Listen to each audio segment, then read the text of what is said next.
ABC's David Muir on the scene since Friday. He's outside the courthouse in Aurora, Colorado, where James Holmes is expected to make his first appearance today. Good morning, David. George, Robin, good morning to you. And you know, in this community that is still so raw, we are told they are expecting to see this suspect, as you mentioned, for the first time today. He's in the county jail. He'll be taken through an underground tunnel right into the courthouse here behind me. There will be so many people here studying his face, his demeanor, looking for that dyed hair, and wondering how it was he changed so much from the video you were about. Introducing him, describing an intelligent teenager. Become a researcher and to make scientific discoveries. He enjoys playing soccer and strategy games, and his dream is to own a Slurpee machine. Laughter from the audience and a grin from Holmes. Over the course of the summer, I've been working with a temporal illusion. Authorities are now asking what changed him. This morning, ABC News is learning more about the suspect.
An executive order signed by President Obama has sparked controversy on both sides of the political aisle. The National Defense Resources Preparedness Executive Order was signed quietly Friday night. It gives the president the power to control U.S. resources in times of war and peace. And this includes food, water, oil, and transportation. Now, some are concerned this could lead to the executive branch having absolute authority over the nation's resources. And others question if this is all in preparation to go to war with Iran. And I have a very special guest on the line. She's a brilliant writer. She's new to the scene, but she's moving mountains all on her own. Her name is Suzanne Posel. You know her work from Occupy Corporatism, Activist Post. You know her work from InfoWars, from SGT Report.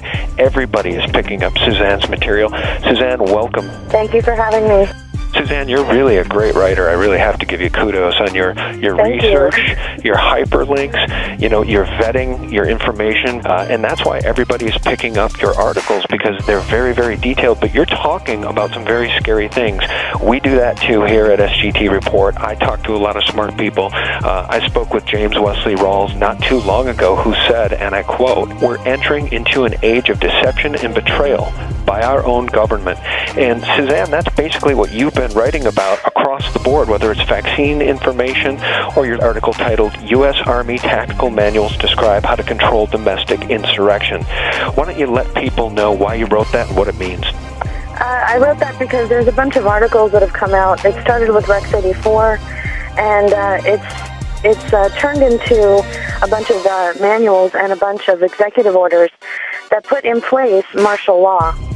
And the military likes to perform war games, so that's why we're seeing military on the streets practicing.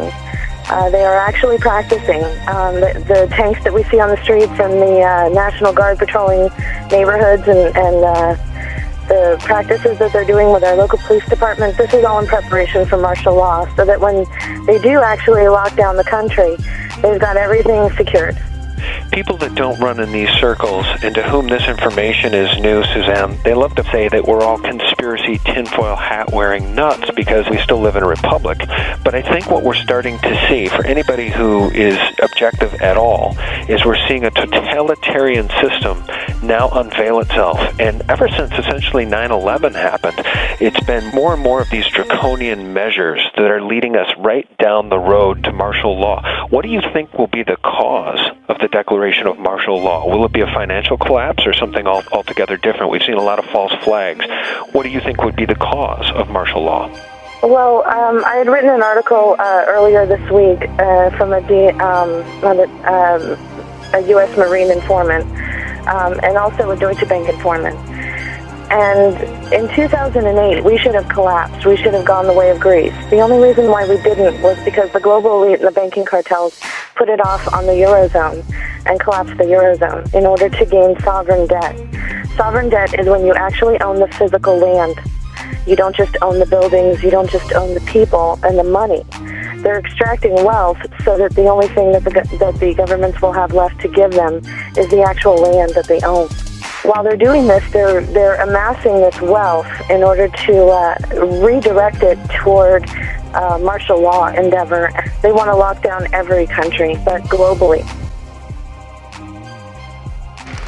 And they intend to take this from Obama. I want you to know that if he does win, which he may very well do, it's going to be dangerous in America for us. This morning in Atlanta, former President Carter spoke up and spoke out against what he has seen emerging in some of the public protest Obama. We were in Atlanta to interview President Carter at the Carter Center for air at a later date in connection with his upcoming 85th birthday. My new rule, if Mitt Romney really wants to win over conservative voters, he has to one-up Jan Brewer and spit on Obama's shoes. Rockets firing over there, already hitting energy prices right here. Are all drivers in the U.S. about to take a direct hit? Oil spiking here in the U.S. as missiles are flying in the Holy Land. Now some Arab leaders threatening to use oil as a weapon against Israel and the U.S. Gary B., the escalating battle between the Israelis and militants in Gaza already spilling over here. Mark, did I use any of your code? You stole our whole damn idea. Fellas, well, Match.com for Harvard. Can I continue with my deposition? You know, you really don't need a forensics team to get to the bottom of this. If you guys were the inventors of Facebook, you'd have invented Facebook. Well, you probably saw that movie. Seems like the whole country has. It's a scene from the Oscar-nominated film The Social Network, highlighting the legal battle at the heart of the movie. It is based on a lawsuit by twins who are suing for the second time the guy who claims to be the founder of Facebook, Mark Zuckerberg. The twins allege that Zuckerberg stole their idea, which eventually became Facebook.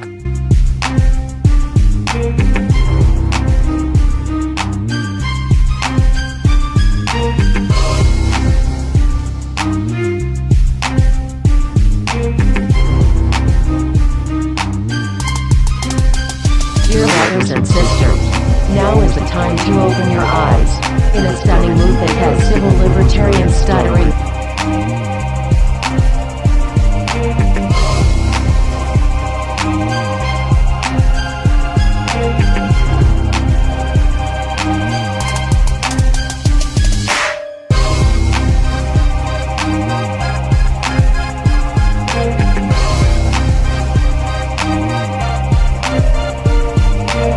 But how it was obtained.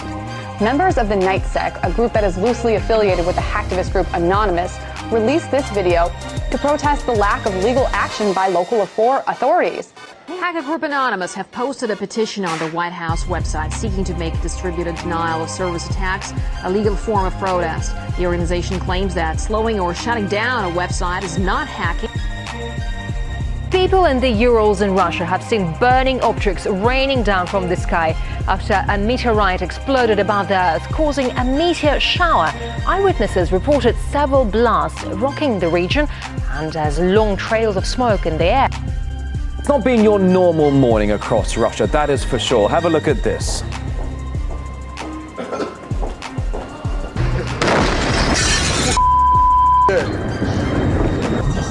And people in the Urals region are having basically seen burning objects raining down from the sky after a meteorite exploded above the Earth, causing a meteor shower. Let's join RT's Irina Galushko now to talk more.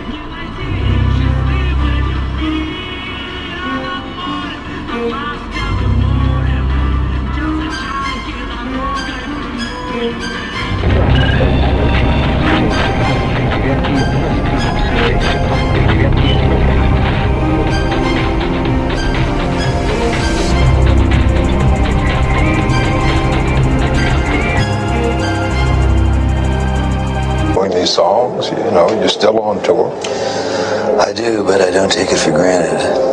Why do you still do it? Why are you still out here? Well, it goes back to the destiny thing. I made a bargain with it, you know, a long time ago, and I'm holding up my end. What was your bargain? To get where I am now. Should I ask who you made the bargain with? with the chief commander. On this earth? And this earth, and then in the world we can't see. If your ultimate goal is to be famous, then you're gonna do a lot to get there. Like sign your name in blood in a contract with the devil. Like you're gonna end up on a one-way street and it's going nowhere. Like that's just the truth. I've seen so many people like forsake their moral code and their value systems just for a little bit of fame, and it's not worth it at the end of the day. It's really not worth it. I got him away from this witch that he had with him. He told her to go shopping. We were in West Hollywood, and I was witnessing around to people I knew. We went off in this store and we started talking. I said, David, I'd like to ask you a couple questions. I said, I already know the answers, but I've been gone for 5 years. I'd like to know if certain things are still the way they were when I left.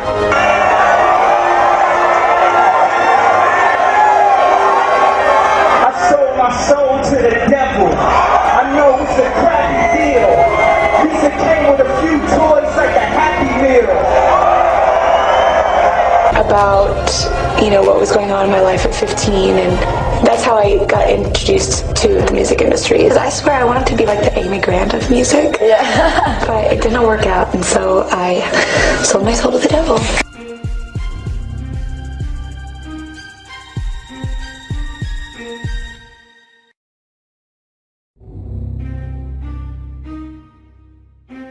What we're fighting for, because I'm tired, I'm really, really tired of the manipulation. I'm tired of how the press is manipulating everything that's been happening in this situation. They do not tell the truth, they're liars.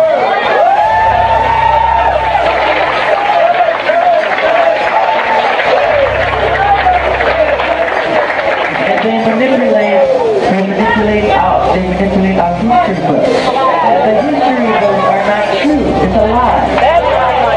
The history books are lying. You need to know that. You must know that. The minute I started breaking the all-time record in record sales, I broke Elvis' record. I broke Beatles' record. The minute it became the all-time best-selling albums in history in the Guinness Book of World Records, overnight, they called me a freak, they called me a homosexual, they called me a child molester, they said I tried to bleach my skin, they made everything to turn the public against me.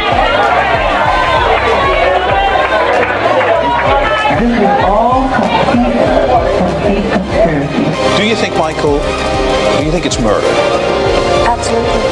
Absolutely. I said it in the beginning, and I believe it to this day. You must remember, Michael told me repeatedly that they were going to kill him and that he was going to die. And who did it?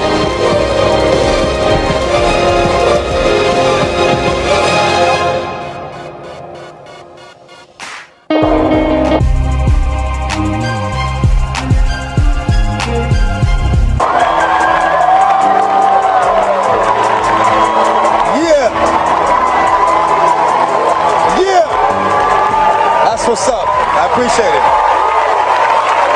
What I'm gonna speak on is the thing that's on my mind the most. You know what I'm saying? The thing that we all gotta deal with every day, but don't really know. The industry. The industry. Man, it's not the same. Doesn't have to do with talent. It's about playing the game. The industry. Real niggas is dying to get in. The industry. Just to find they don't fit in. The industry ain't what it used to be.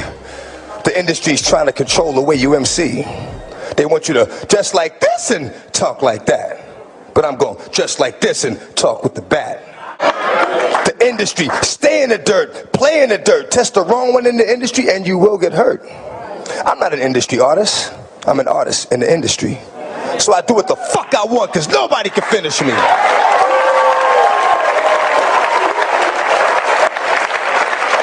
The industry wanted, dead or alive, new artists to sell their souls in the way they survive.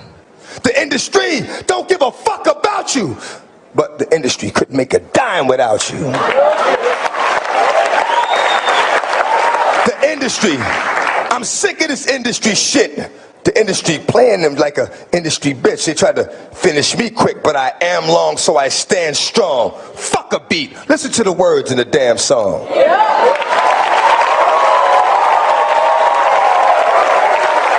I only know how to speak the truth, you know what I'm saying? So I got a little short joint I'm gonna hit you with, you know what I'm saying? And it basically reflects on my relationship with the industry.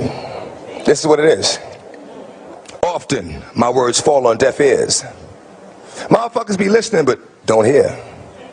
Talking to a nigga, he be sitting right here. I be like, where you going? Nigga be like, yeah. Thank you.